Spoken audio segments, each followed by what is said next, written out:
बातमी शेतकऱ्यांसाठी आणि सर्वसामान्यांसाठी महत्त्वाची आहे, कारण 3 दिवसांनी म्हणजेच 26 डिसेंबरला पावसाचा येलो अलर्ट देण्यात आलाय। विदर्भासह मध्य महाराष्ट्रात हा येलो अलर्ट जारी करण्यात आलाय। धुळे, नंदुरबार, नाशिक जिल्ह्याला जोरदार पावसाचा इशारा देण्यात आलेला आहे। मध्य महाराष्ट्रात 26 ते 28 डिसेंबरमध्ये जोरदार पावसाची शक्यता असल्याचा अंदाज हवामान खात्याने वर्तवला।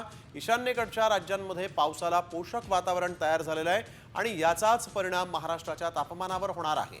त्यामुळे पुढील काही दिवसात राज्यात पावसाची शक्यता आहे।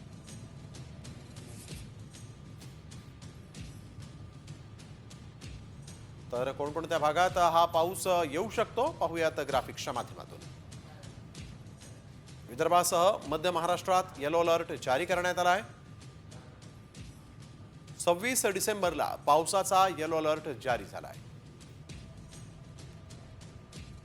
धुळे, नंदुरबार, नाशिकला जोरदार पावसाचा इशारा देण्यात आलेला आहे। मध्य महाराष्ट्रात 26 ते 28 डिसेंबरला पावसाची शक्यता आहे। राज्यात पुढील काही दिवसात पावसाची शक्यता असल्याचा इशारा देण्यात आलेला आहे।